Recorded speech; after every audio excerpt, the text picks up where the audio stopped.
everyone, I'm Luke Hector and you're watching The Broken Meeple. This is a YouTube channel about board games where I give reviews, top 10s and my honest opinions, regardless of the consequences. Get on with it. So, courtesy of NerdLab Games for their review copy, this is Mindbug, a game that I have been trying to get played for a long time. I've seen it at GridCon with Paul Grogan giving it high praise, and I've seen a lot of good reviews for it, and it's like, what can I get to play this game? All I could do was find it on Kickstarter though, and I'm definitely holding myself back from backing a lot of Kickstarters. And, you know, truth be told, I looked at this on Kickstarter and it didn't necessarily wow me at the time. But now, I finally had a chance to play it, and it's essentially a two-player kind of... I mean, it's from Richard Garfield, so you can kind of guess what kind of game it will be just from that. But this is a two-player head-to-head card game where each of you has a life total and you're trying to whittle down the opponent's life. Yeah, does that sound familiar much? We'll get onto that later.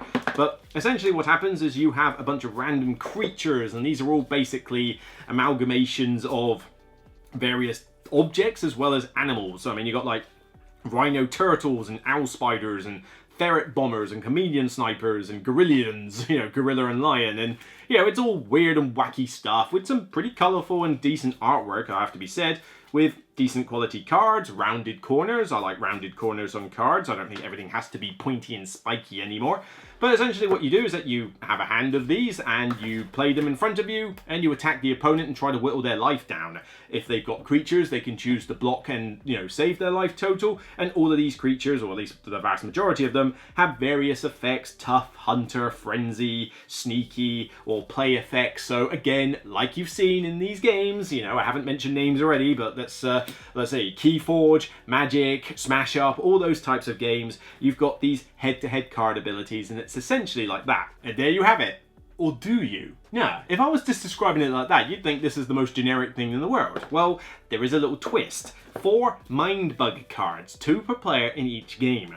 What this does is effectively means that when you have your creatures that you play out in front of you, they're all pretty powerful. They're all, in some ways, more overpowered. Each and every one is overpowered in the right situation.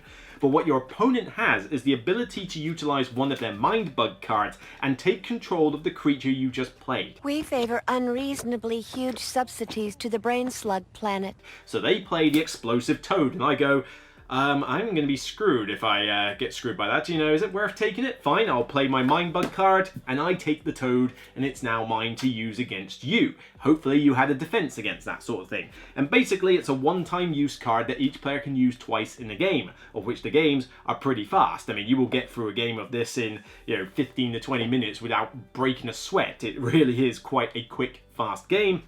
And not particularly difficult to learn. I mean, the standard rules for playing like creature against creature you've seen in just about every game of this type. The rule book is pretty clearly written. I mean, some more picture examples might have been nice, but it's fairly large text. There's not a huge amount to read, and you do have the keywords on the back as a reference guide, so all well and good. And the creatures themselves don't really have a lot of confusing effects. It is meant to be a simple, pretty entry-level game in that respect. But the whole game is basically these Mindbug cards, because if you remove these Mindbug cards from the game, you would have a very generic one-on-one Magic / Smash Up / Keyforge / every other card game in existence clone 1v1 against the opponent. And we've seen this kind of thing a million times. It's going horrendously out of fashion by now. As much as I like Magic the Gathering, and I still give it respect, even though I've long since got out of that buying craze. You know, I am done with CCGs. Wasn't a massive fan of Keyforge, and I like Smash Up, although I can't remember the last time I got it out. Probably one for the coal pile at this rate. But it's just something we've seen, and on Kickstarter you see 100 million of these games come out all the time about, here's my creatures versus your creatures and attacking that. It sounds horrendously generic. So the whole premise of this game is the Mindbug cards, but are they enough to separate this out from the pack? That's a bit of a more tricky one to go by. The Mindbug aspect is pretty cool, because essentially what it does is that it means that if you've got a creature that's really overpowered, you're hesitant to play it because you know the opponent can nick it and use it against you. And if you haven't got another creature or another way of defending against said creature, you've got to be concerned that they may take it and suddenly use it to win the game. So you're almost playing a kind of weird pseudo-bluffing game where you're trying to coax the opponent into using their Mindbug cards early in the hope that you can then play something really cool. Although the first Mindbug card is pretty tricky to do that with, because if they do use it, well, they've still got one spare. They can just use that one. But you are kind of thinking, well, I'll just play my little spider owl here. It's a little creature. It'll hurt you, but it's fine. Okay, you know, there's my turbo bug. It's fine, you know.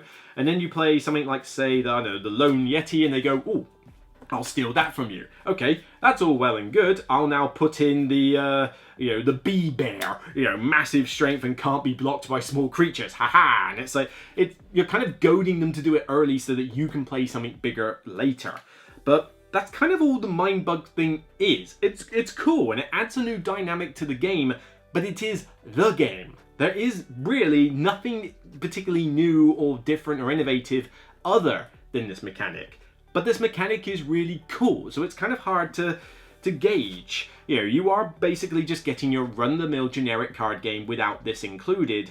But I do think that this is enough to make the game fun with it. But it's not really a game that I sort of go, oh, I want to play it over and over again. I play it once, maybe twice in a row if it's a learning game, but usually after 1 or 2 plays, I'm kind of like, yeah, I'm cool, we'll put it away.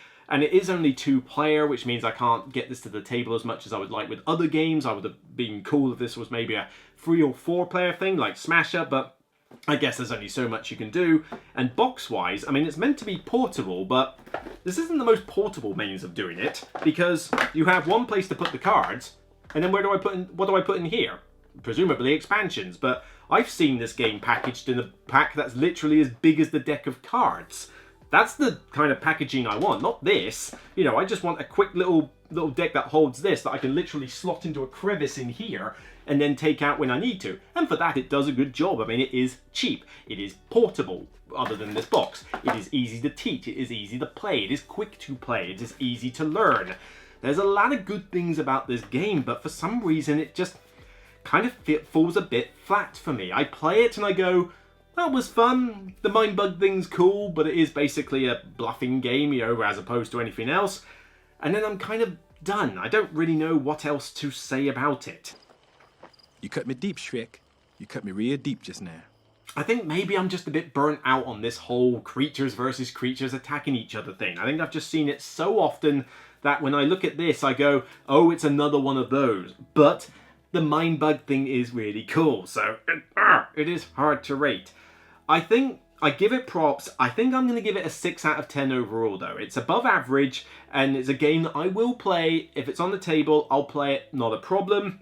And I do think that when I see people rating this 8s and 9s, I can actually see why they would. I think 8s and 9s for this could be given.